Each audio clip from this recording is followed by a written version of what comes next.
Romanos capítulo 3, versículos 1 al 8. Dice la palabra del Señor: ¿qué ventaja tiene pues el judío? ¿O de qué aprovecha la circuncisión?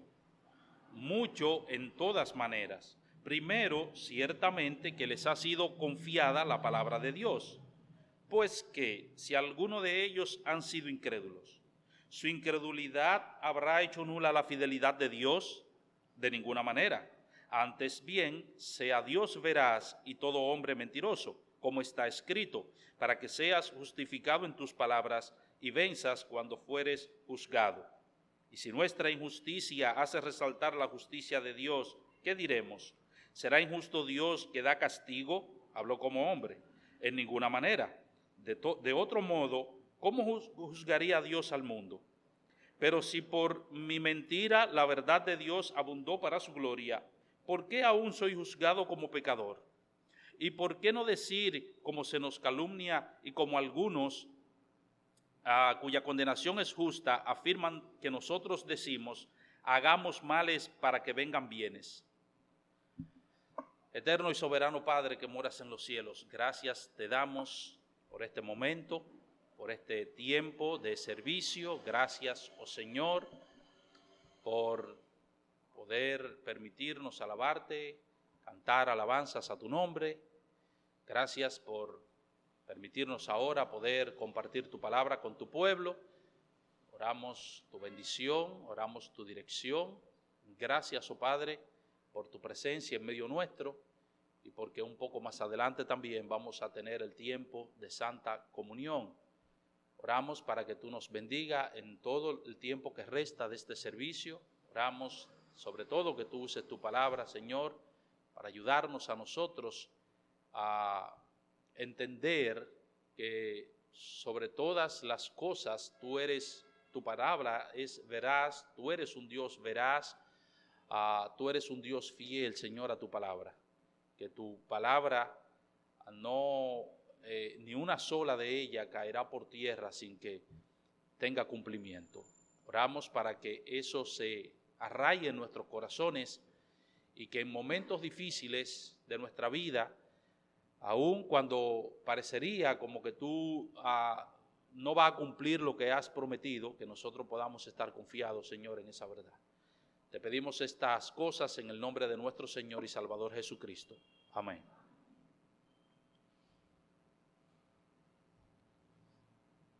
Cuando el capitán de navío, escritor y dramaturgo Lord Dunsany quedó con vida después de haber participado en la Primera Guerra Mundial, no fue la única guerra que participó, pero después de haber participado en la Primera Guerra Mundial, y él quedó con vida, él salió con vida, nos cuenta que se dijo de sí mismo lo siguiente: por alguna extraña razón todavía estoy vivo. ¿Qué será lo que Dios quiere que haga con una vida que ha sido preservada de una manera tan especial? Es muy interesante ese tipo de reflexión, porque no todo el mundo suele reflexionar de la misma manera.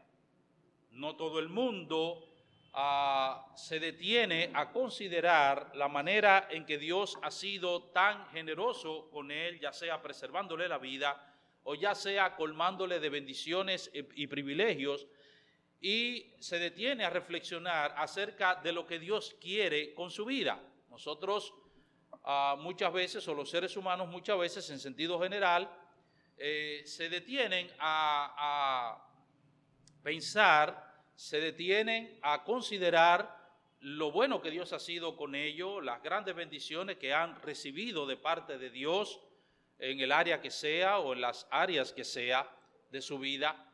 Pero repito, pocas veces responden de esa manera, pocas veces se preguntan qué es lo que Dios quiere que ellos hagan con sus vidas. Esa reflexión no es muy común en los seres humanos.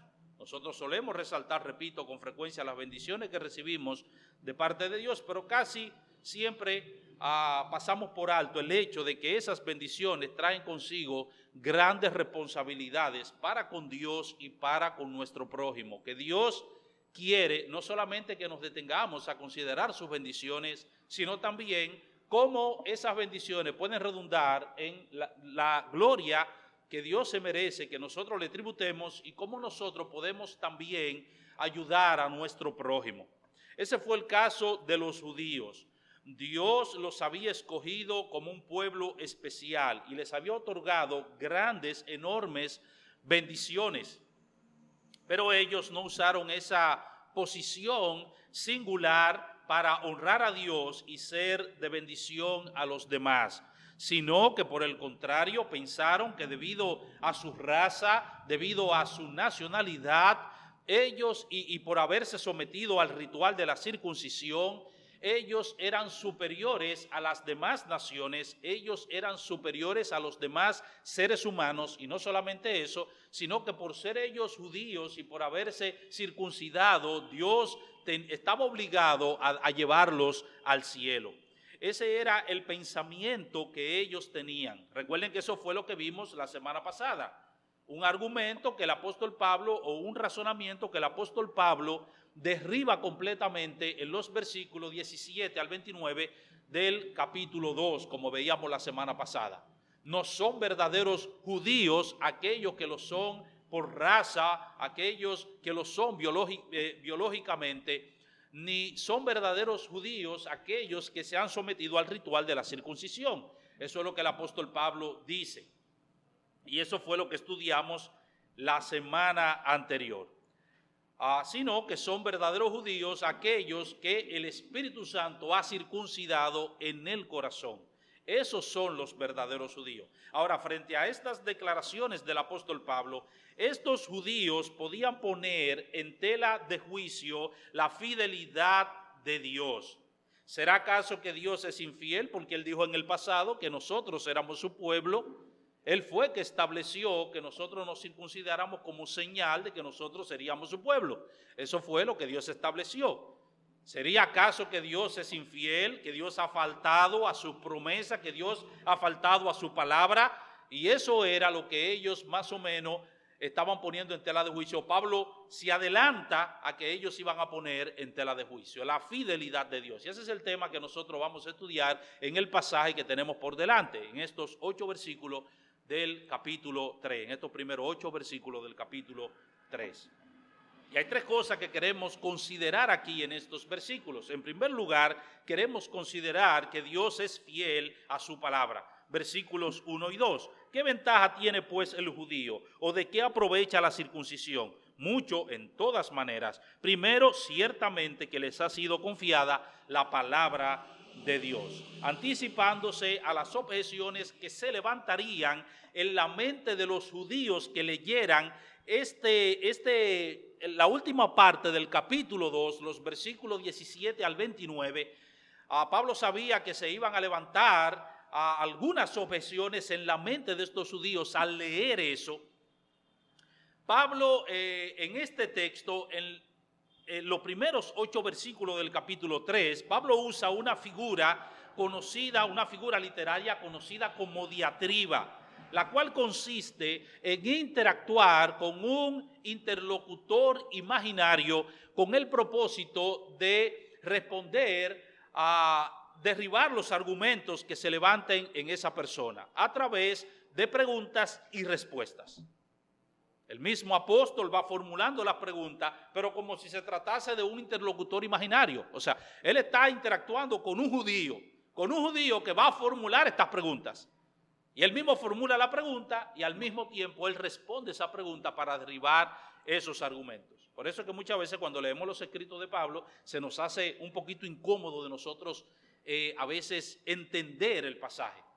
A veces seguir el razonamiento lógico que el apóstol Pablo está presentando. Porque Pablo muchas veces está interactuando con un interlocutor imaginario y él mismo hace la pregunta y él mismo la va respondiendo. Y si nosotros no sabemos eso, si no entendemos eso, no vamos a entender el proceso argumentativo del apóstol Pablo.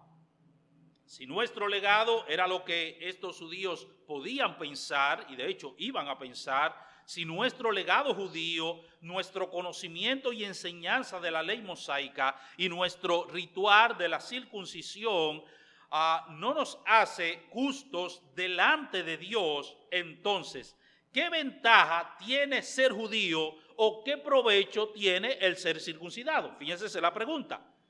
¿Qué ventaja entonces tiene el judío? ¿O de qué aprovecha la circuncisión? Pablo, si no son, si los judíos no van al cielo por ser judíos y por haberse circuncidado, por haberse sometido al ritual de la circuncisión, si nosotros no somos el pueblo de Dios y Dios no nos llevará al cielo por eso, entonces ¿qué ventaja tiene ser judío o de qué aprovecha la circuncisión? ¿De qué sirve eso? Y ahora el apóstol Pablo podría decirle, eso no sirve absolutamente de nada, pero eso no es lo que el apóstol Pablo responde en el versículo siguiente. Eso no es lo que el apóstol Pablo nos dice. La implicación de esta pregunta o de estas preguntas, es que Dios había faltado a su palabra porque fue Él mismo quien nos escogió o los escogió a ellos como pueblo especial y les dio la circuncisión como señal de esa alianza. Miren algunos versículos, Génesis capítulo 17. Libro de Génesis capítulo 17. O sea, no fueron los judíos los que se inventaron esto. No fueron los judíos que de repente salieron diciendo, miren, nosotros somos el pueblo de Dios. ¿Y por qué? Bueno, porque nosotros lo decimos. Y nosotros nos inventamos el ritual de la circuncisión como una señal de esa alianza, del pacto, de que somos pueblo de Dios. No, eso lo dijo el mismo Dios. Génesis capítulo 17, versículo 7. Dios hablando a Abraham aquí, dice en el versículo 6, Génesis 17, versículo 6, y te multiplicaré en gran manera, y haré naciones de ti, y reyes saldrán de ti, y estableceré mi pacto entre mí y ti, y tu descendencia después de ti en sus generaciones, por pacto perpetuo para ser tu Dios, y el de tu descendencia después de ti. Y te daré a ti y a tu descendencia después de ti la tierra en que moras, toda la tierra de Canaán en heredad perpetua, y seré el Dios de ellos. Dijo de nuevo Dios a Abraham, en cuanto a ti guardarás mi pacto, tú y tu descendencia después de ti por sus generaciones. ¿Y cuál es el pacto? Este es mi pacto que guardaréis entre mí y vosotros, y tu descendencia después de ti. Será circuncidado todo varón de entre vosotros, circuncidaréis pues la carne de vuestro prepucio, y será por señal del pacto entre mí y vosotros. ¿Ven? Es el mismo Dios el que está diciendo aquí a ellos, ustedes voy a hacer una descendencia de ti, yo voy a ser su Dios, ustedes serán mi pueblo, y esta es la señal de esa alianza, de ese pacto. ¿Cuál? La circuncisión.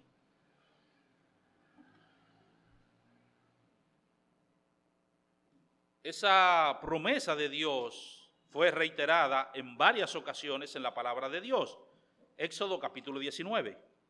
Éxodo capítulo 19, versículo 6. Éxodo 19, 6. Y vosotros me seréis un reino de sacerdotes y gente santa. Estas son las palabras que dirás a los hijos de Israel. Deuteronomio capítulo 10, versículo 14. Si no lo encuentra al mismo tiempo que yo, solamente escúchelo, por favor, porque voy a toda prisa. Deuteronomio capítulo 10, versículos 14 y 15. He aquí de Jehová tu Dios son los cielos y los cielos de los cielos, la tierra y todas las cosas que hay en ella. Solamente de tus padres se agradó Jehová para amarlos y escogió su descendencia después de ellos, a vosotros de entre todos los pueblos como en este día. Capítulo 14, versículo 2. Porque eres pueblo santo a Jehová tu Dios, y Jehová te ha escogido para que le sea un pueblo único de entre todos los pueblos que están sobre la tierra. Mis hermanos, Dios había escogido a este pueblo y le había dado el mismo Dios la circuncisión como señal del pacto. Y ahora lo que ellos están preguntando, entonces eso no sirve de nada, o sea, Dios faltó a su promesa, Dios faltó a su palabra. No sirve de nada el ser judío, no sirve de nada el habernos circuncidado, eso no sirve de nada, no tiene ningún valor. Sin embargo, Pablo argumenta que ser judío era una tremenda ventaja que tenían ellos, una ventaja por encima de todas las naciones y por encima de todos los pueblos, porque Dios había concedido a esa nación enormes privilegios, siendo el principal de ellos que Dios les había conferido su palabra. Ellos habían sido los depositarios de la palabra de Dios. Miren Romanos una vez más, versículo 2, capítulo 3, versículo 2, mucho en todas maneras. Primero, ciertamente que les ha sido confiada la palabra de Dios. Cuando nosotros leemos al apóstol Pablo, muchas veces Pablo comienza diciendo primero y nosotros seguimos leyendo y en todo el capítulo nosotros esperamos un segundo y un tercero. Pero no aparece un segundo ni un tercero, porque esto no es una enumeración de varias cosas que el apóstol Pablo va a decir. Es decir, primero esto y después segundo esto. Así que usted va a encontrar muchas veces primero tal cosa, pero usted se va a quedar esperando el segundo y va a terminar el libro entero y nunca va a encontrar un segundo en el argumento de Pablo. ¿Por qué? Porque ese primero significa principalmente. Principalmente. O sea, Dios le ha concedido a este pueblo muchos beneficios. Este pueblo tiene una ventaja sobre los demás pueblos. ¿Y por qué? Porque sobre todos los privilegios que Dios le ha dado, el principal privilegio es este, que Dios le confió su palabra.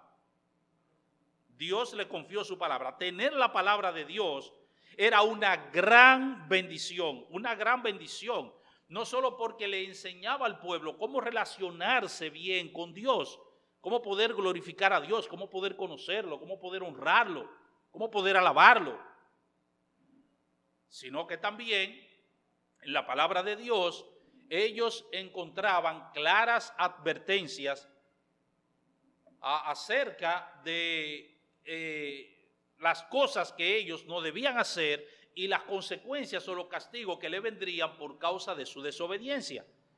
Así que tener la palabra de Dios era un gran privilegio, de hecho el más grande de todos los privilegios. Ahora, hermanos, es un privilegio que muchos cristianos pasan por alto. Nosotros, hermanos, muchas veces no valoramos este bendito libro que nosotros tenemos. No lo apreciamos, este bendito libro. ¿Con cuánta frecuencia nosotros vamos a este libro? ¿Con cuánta frecuencia nosotros estudiamos este libro? Qué grande es nuestro amor por este libro. Es una lástima, mis hermanos. Hay mucha gente en muchos lugares, en muchas comunidades, hermanos, que nunca han visto una Biblia.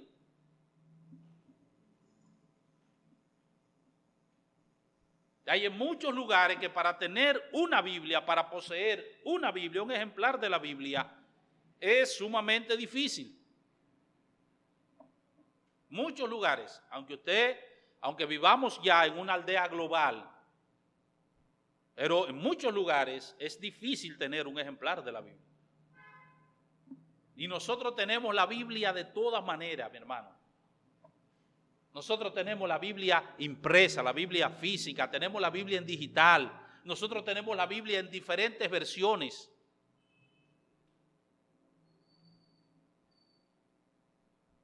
De hecho, tenemos varias Biblias en nuestra propia casa, distintas Biblias. Tenemos Biblia de estudio, Biblias arqueológicas, Biblia cronológica. Todo tipo de Biblia.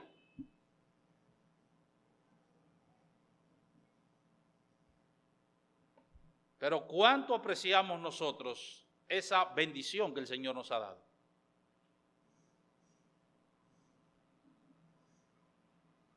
¿Somos nosotros responsables ante esta bendición que el Señor nos ha concedido?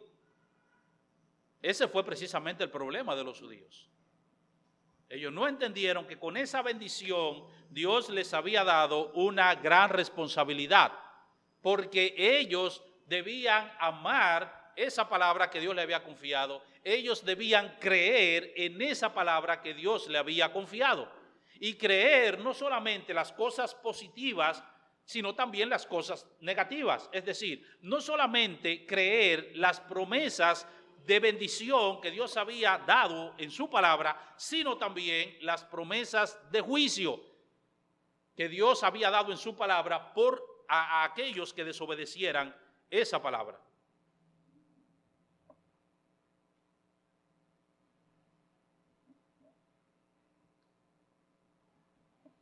Así que tener la palabra de Dios era una gran bendición. Repito, no solo porque le enseñaba cómo relacionarse con Dios, sino también porque así podían observar sus claras advertencias y evitar los castigos divinos por su desobediencia. Pero si Dios escogió a los judíos como su pueblo especial y ha prometido bendecirlos, el hecho de que no los lleve al cielo ¿no es una clara indicación de que Dios ha sido infiel a su palabra? Bueno, eso es lo que el apóstol Pablo ahora va a responder o va a presentar, la objeción que él va a presentar ahora, y va también a responder. Y eso nos lleva de la mano al segundo punto. Primero, Dios es fiel a su palabra. En segundo lugar, Dios es fiel a su palabra a pesar de la incredulidad de muchos. Versículos 3 y 4.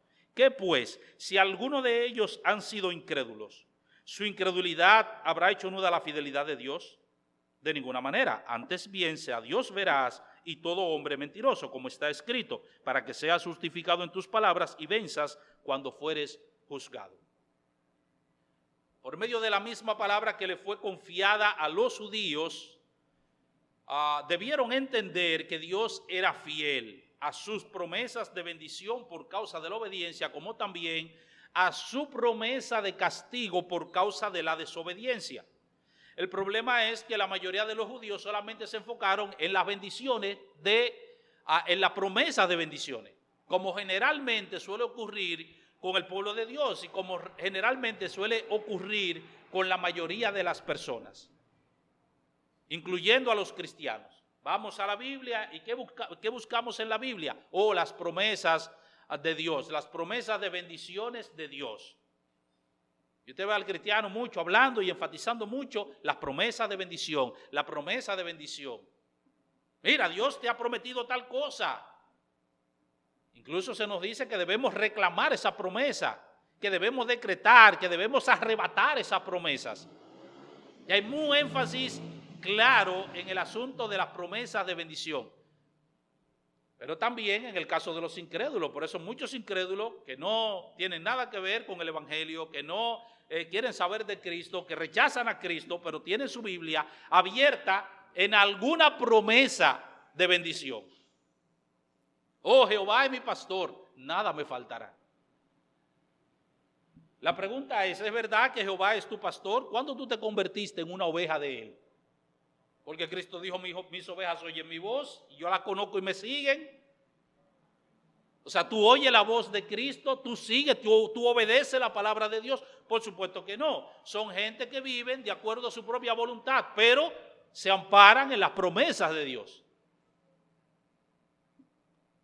Así que la mayoría de los judíos ignoraron que las promesas concedidas en la palabra de Dios debían ser recibidas por la fe y por lo tanto ellos fueron incrédulos a la palabra de Dios.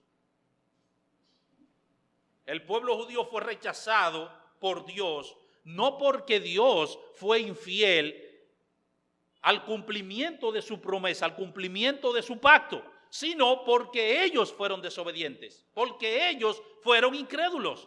Hay una relación estrecha entre la desobediencia y la incredulidad. Las personas generalmente desobedecen porque son incrédulas a la palabra de Dios. Es eso lo que vemos en estos versículos. Pablo nos dice que la incredulidad del hombre no puede anular la palabra de Dios. Pues que si alguno de ellos han sido incrédulos, ¿su incredulidad habrá hecho nula la fidelidad de Dios? No, en ninguna manera. Y esa es una expresión enfática en griego. Cada vez que usted escuche eso, en ninguna manera, eso es, mira, ni se te ocurra pensar semejante cosa. O sea, que ni te pase eso por la mente. Es imposible.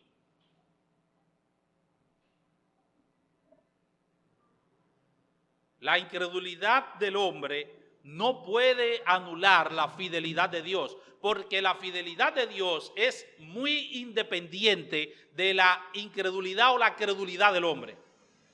En otras palabras, la fidelidad de Dios no depende de la credulidad o incredulidad del ser humano.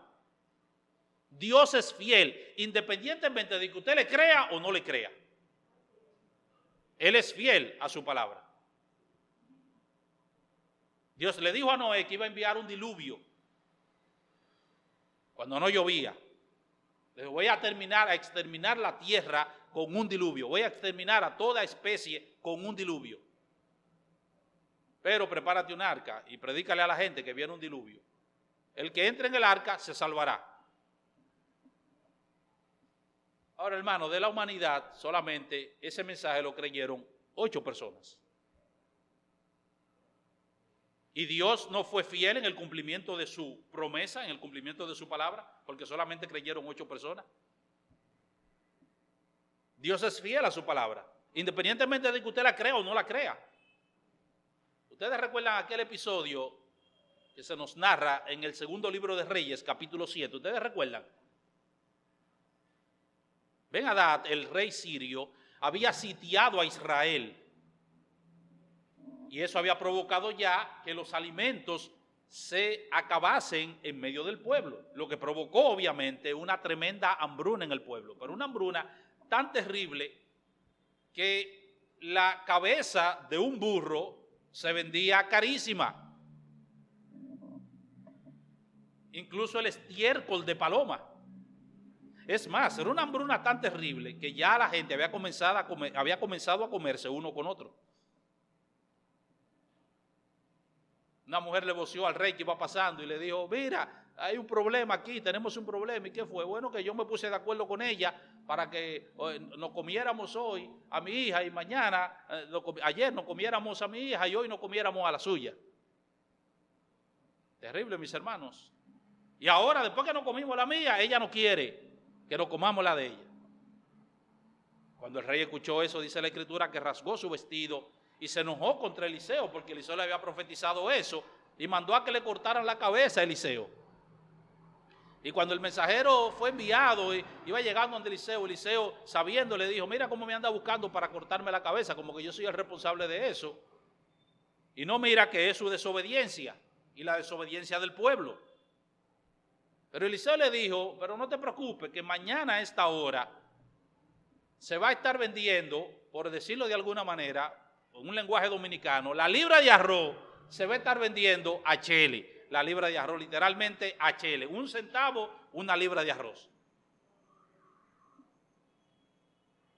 Y uno de los príncipes del rey que estaba ahí le dijo, mira, si Dios solamente abre la ventana de los cielos, es que eso va a acontecer. Y Eliseo le dijo, ajá, está bien, incrédulo. Tú lo vas a ver, pero tú no vas a comer de eso. Tú vas a ver que eso es cierto, pero no vas a comer de eso. Y dice la Escritura que habían 4 leprosos que estaban a la puerta de la ciudad. Y ellos dijeron, si nos quedamos aquí como quieran, nos va a matar el hambre. Vamos a aventurarnos que nos maten los sirios.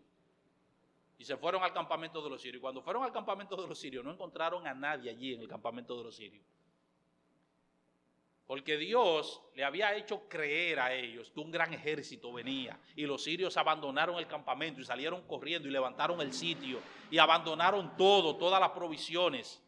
Y cuando los leprosos vieron eso, comenzaron a comer y se regocijaron. Y después que se llenaron, dijeron ellos, no es justo que nosotros nos quedemos así con esta bendición que nosotros encontramos. Vámonos para allá, para el pueblo, y vamos a decirle al pueblo, vamos a darle la noticia al pueblo. Hermano, hay una lección ahí. Dios nos ha bendecido y nos ha dado la salvación. No es justo que nosotros nos quedemos con la salvación que Dios nos ha dado. Usted tiene que compartir esa salvación que Dios le ha dado. Pero no solamente esa bendición espiritual, también el plano material. Si Dios le ha bendecido y le ha dado bendición, no es justo que usted sea un come solo, que usted se quede comiéndose solo lo que Dios le ha dado. Comparta eso. Y ellos fueron y le anunciaron al pueblo, señores, miren, la gente, los sirios, yo no sé, una cuestión, Dios le puso un temor, un pánico, y salieron corriendo y dejaron el campamento, abandonaron el campamento. Y la gente, ya usted sabe cómo estaba la gente amotinada ahí en la puerta. Cuando escucharon eso, el príncipe lo escuchó y una turba salió corriendo y rompieron la puerta y le pasaron por encima al príncipe. Él lo vio, pero no comió. Porque Dios es fiel en el cumplimiento de su palabra. Tú puedes creer o no puedes creer, pero Dios no va a dejar de cumplir lo que Él ha dicho. Porque tú creas o no creas. Porque la fidelidad de Dios no depende de que tú creas o no creas. Mucha gente dice, no, el infierno está aquí. Eso es lo que tú dices. Pero otra cosa es lo que Dios dice. No, Dios no me va a mandar al infierno porque Él sabe que yo, aunque yo no soy cristiano ni soy cristiana, Él sabe que yo me porto bien. Eso es lo que tú dices, pero eso no es lo que Dios dice. Una cosa es lo que tú creas, otra cosa es lo que Dios dice. Él es fiel en el cumplimiento de su palabra. En segundo lugar, la infidelidad del hombre no puede anular la fidelidad de Dios, porque Dios es veraz y todo hombre un mentiroso. Fíjense, ese es el argumento que Pablo da aquí. De ninguna manera, no se te ocurra pensar eso, que la incredulidad del hombre va a anular la fidelidad de Dios. ¿Por qué? Porque Dios es veraz y todo hombre un mentiroso. Y hermanos, esto no es otra cosa que un resumen de lo que Él ha dicho anteriormente, o una repetición de lo que Él ha dicho anteriormente con otras palabras. Fíjense que en el versículo 3, ¿qué es lo que Pablo contrapone? La incredulidad del hombre, la fidelidad de Dios. Y en el versículo 4, ¿qué es lo que dice? Que Dios es veraz y todo hombre un mentiroso. El hombre es incrédulo porque es un mentiroso, o el hombre es mentiroso porque es un incrédulo. Todo hombre que es incrédulo es un mentiroso, eso es lo que le está diciendo. El hombre falla, por eso es incrédulo o por eso es infiel. Ahora, Dios no es así. Dios es fiel y por eso Dios es veraz. O Dios es fiel porque Dios es veraz. Y ahora, para rematar su argumento, el apóstol Pablo cita aquí el caso de la confesión de David, versículo 4. Como está escrito, para que seas justificado en tus palabras y venzas cuando fueres juzgado. Ustedes recuerdan el episodio que él está citando. ¿Qué es lo que está citando aquí? La confesión del pecado de David. El pecado que cometió contra Betsabé y el pecado que cometió contra su esposo Urías. Pecado de adulterio, pecado de asesinato. Y en el Salmo 51, David, el salmista allí recoge esta confesión de David. Y David allí dice, básicamente, contra ti solo he pecado y he hecho lo malo delante de tus ojos. Eso es lo que dice él. Él está citando el Salmo 51:4 específicamente. Ahora, en las palabras que se citan aquí en Romanos, Pablo añade, confieso esto para que tú seas reconocido justo en tus palabras y prevalezcas en tu juicio. Es claro entonces que la intención de David al confesar su pecado era la de hacer su confesión la más franca, abierta e incondicional posible, para que contra el oscuro trasfondo de su propia injusticia, la justicia de Dios brillara, resplandeciera, prevaleciera. Esa es la idea. David quiere que Dios triunfe. Eso es lo que le está diciendo. He confesado mi pecado. ¿Por qué? Porque alguien puede decir, wow, pero mira cómo Dios ha tratado a ese hombre, siendo un hombre justo, siendo un hombre conforme al corazón de Dios, siendo un hombre obediente. Y David está diciendo, no, yo estoy confesando mi pecado para que la gente sepa que el juicio que viene ha venido sobre mí. O sea, es un juicio justo, que Dios me ha juzgado justamente. De esa manera, al confesar mi pecado, la justicia de Dios brilla y resplandece. Pero ahora viene el interlocutor de Pablo imaginario y ahora levanta otra objeción, una tercera objeción. Él está diciendo ahora, Pablo, eso significa entonces que si mi injusticia resalta la justicia de Dios, si mi pecado hace brillar la justicia de Dios y Dios me castiga por eso, eso significa entonces que Dios es injusto. Y eso es lo que Pablo ahora va a responder en los versículos 5 al 8. Y es mi tercer encabezado. La fidelidad de Dios es congruente con su carácter justo y bueno. Dios es fiel a su palabra. Dios es fiel a su palabra a pesar de la incredulidad de muchos. La fidelidad de Dios es congruente con su carácter justo y bueno. Versículo 5. Y si nuestra injusticia hace resaltar la justicia de Dios, ¿qué diremos? ¿Será injusto Dios que da castigo? Hablo como hombre. En ninguna manera. De otro modo, ¿cómo juzgaría Dios al mundo? Pero si por mi mentira la verdad de Dios abundó para su gloria, ¿por qué aún soy juzgado como pecador? ¿Y por qué no decir, como se nos calumnia y como algunos cuya condenación es justa, afirman que nosotros decimos, hagamos males para que vengan bienes? ¿Pueden ver qué es lo que está diciendo este sujeto aquí ahora? ¿O qué es lo que está diciendo este interlocutor? ¿Cuál es su razonamiento? Ok, Pablo, ya entendí. Mira, lo que tú me estás diciendo es que mi injusticia, o sea, cuando Dios juzga, condena mi injusticia hace brillar y resaltar la justicia de Dios. Pero Dios es injusto porque si yo estoy contribuyendo a resaltar la justicia de Dios, entonces ¿por qué Dios me condena? Si yo estoy contribuyendo, si yo le estoy haciendo un favor a Dios, ¿por qué Él me condena? Pablo les dice a ellos, Dios castigará a los pecadores a pesar de que ellos traten de distorsionar su justicia. Óyeme, pero yo estoy contribuyendo porque con mi injusticia, con mi mentira, con mi pecado, yo estoy resaltando la justicia de Dios. Dios debiera condecorarme por ello. Es lo que ellos están diciendo. Si Él me juzga, si Él me condena, si Él me castiga, entonces Él es injusto. No, dice Pablo. Dios tiene que juzgarte, Dios tiene que castigarte porque Él es justo. Él es fiel a su justicia. Su fidelidad es congruente con su carácter justo. Así que el argumento de este interlocutor imaginario de Pablo es que si nuestra injusticia hace brillar la justicia divina, entonces Dios es injusto porque en vez de condecorarnos, Él nos condena, Él nos castiga. Eso es lo que Él está presentando aquí. Y si nuestra injusticia hace resaltar la justicia de Dios, ¿qué diremos? ¿Será injusto Dios que da castigo? Y Pablo aclara aquí entre paréntesis, yo hablo como hombre, estoy diciendo, ese es el razonamiento humano, ese es el razonamiento lógico, eso es lo que van a pensar muchos judíos cuando lean esta porción.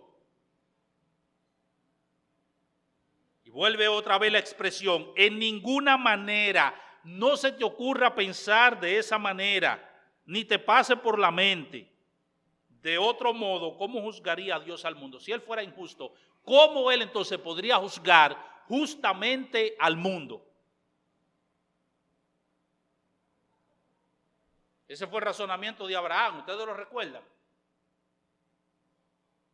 El juez de la tierra no hará lo que es justo. ¿Recuerdan cuando intercedió por Sodoma?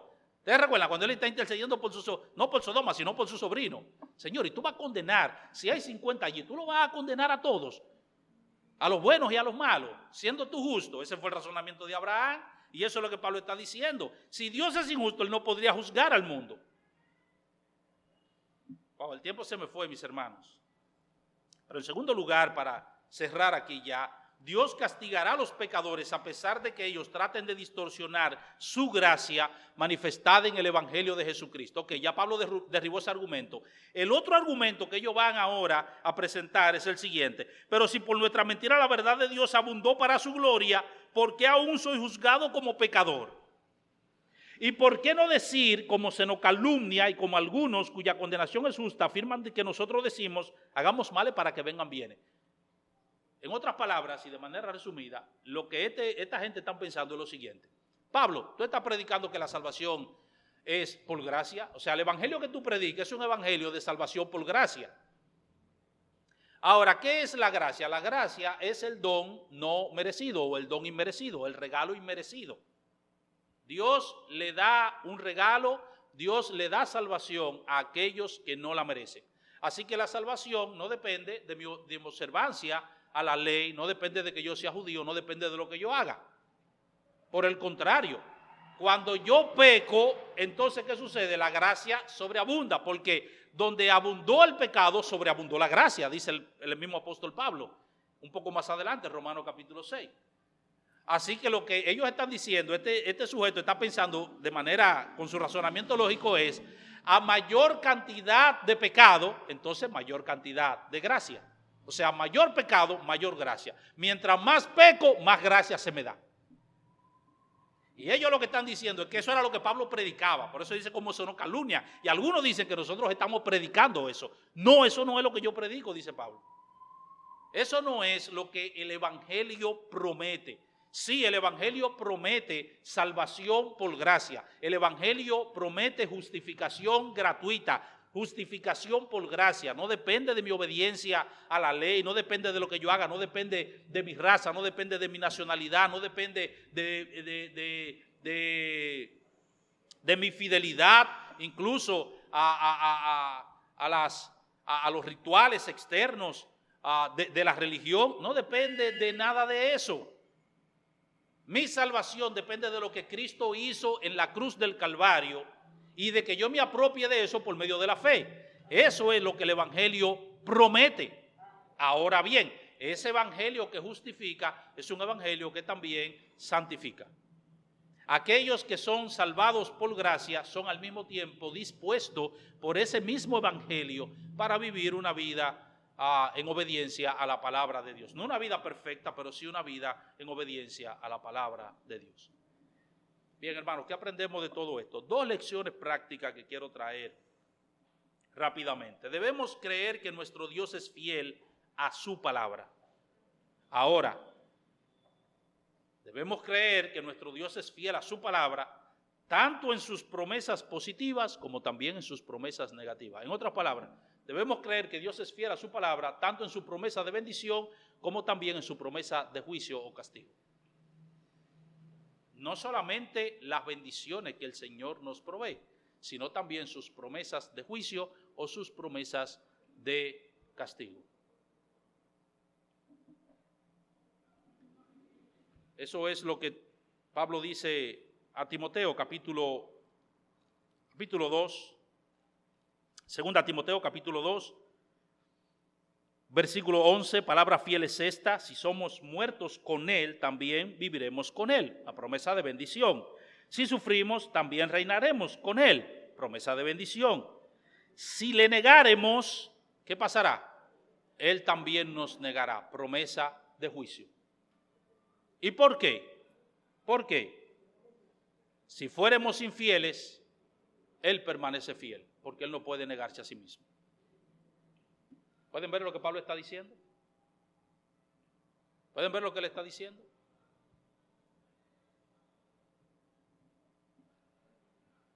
Si nosotros morimos con Cristo, si nos convertimos, nosotros vamos a reinar con Él. Si nosotros sufrimos por Cristo, Dios nos va a recompensar por ello. Ahora, si nosotros negamos al Señor, ¿qué hará Él? Él nos negará también. ¿Y por qué? Porque si nosotros somos infieles, Dios permanece fiel. Él no puede negarse a sí mismo. Él no puede negarse a sí mismo. Dios es fiel a su palabra, tanto en su promesa de bendición como en su promesa de castigo. Si Dios nos dice, haz esto y te irá bien, ¿qué tenemos que hacer nosotros? Creerle a Dios y nos va a ir bien. Pero si Dios nos dice, ten cuidado, si haces esto te va a ir mal, ¿qué tenemos que hacer nosotros? Creerle también a Dios y no hacer eso porque nos va a ir mal. Y la segunda lección que quiero traer es que debemos orar al Señor que nos ayude a pensar bíblicamente y no con nuestra lógica humana. Que Él nos ayude a pensar bíblicamente y no con nuestra lógica humana. problema de nosotros muchas veces es que nosotros pensamos con nuestra lógica humana. Y al pensar con nuestra lógica humana, actuamos también de esa manera, siguiendo nuestra propia lógica. Sí, yo sé que Dios dice eso, pero mire que yo pienso, que yo creo. No, mi hermano, si Dios te dijo que lo haga así, hazlo así, olvídate. Aunque eso no encaje con tu lógica. Es más, aunque eso te parezca absurdo. Es más, aunque eso te suene descabellado, aunque te suene loco eso, hazlo como Dios te dijo. Porque es así como Dios te va a bendecir. Es así como Él te va a bendecir. Dios te dice cómo tú debes criar a los hijos. No te inventes tu propio método de crianza, ni siga la filosofía por ahí de los psicólogos. No, que los psicólogos dicen, olvídese de eso. Hágalo como Dios le dijo y críelo como Dios le dijo que tiene que criarlo. Sigue el manual divino, sigue el manual de Dios.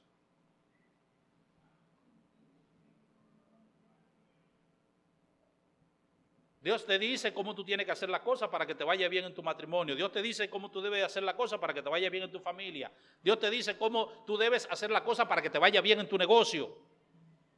Dios te dice cómo tú debes hacer la cosa para que te vaya bien en tu trabajo. Dios te dice cómo tú debes hacer la cosa para que te vaya bien en todo. ¿Qué es lo que tú tienes que hacer? Hacerlo como Dios te dijo. Y por eso tenemos tantos ejemplos en el Antiguo y en el Nuevo Testamento de cómo nosotros, de que debemos hacer la cosa como Dios dice y pensar, aprender a pensar bíblicamente y hacer la cosa como Dios dice que hay que hacerla. Eso es lo que tenemos que hacer, mis hermanos. ¿Cómo vamos a tomar la ciudad de Jericó? ¿Cómo vamos a tomar la tierra prometida? Y la primera ciudad, la ciudad de Jericó, ¿cómo la vamos a tomar, Señor? ¿Qué es lo que el pueblo está esperando según la lógica humana? ¿Qué el pueblo está esperando? O que Dios le diga, mira, hagan armas, busquen espada, busquen lanza, comienza a entrenar este ejército, Josué, para que adiestrarlo bien en la guerra y que si yo qué, que si yo cuánto. Pero eso no es lo que Dios le dice. Dios le dice, comiencen a darle vuelta a la ciudad, a darle vuelta a la ciudad, a darle vuelta a la ciudad. 6 días dándole una vuelta, el 7º día le dan 7 vueltas. Y a la 7ª vuelta, eso es sin hablar en silencio, a la 7ª vuelta griten y toquen la trompeta, ¡rock! Y los muros se cayeron. Eso parece de loco, mis hermanos. Eso parece de loco. Dios le dijo a Gedeón, Gedeón, ustedes van a pelear contra los madianitas. Tienen un ejército de 32,000 gente, eso es demasiada gente.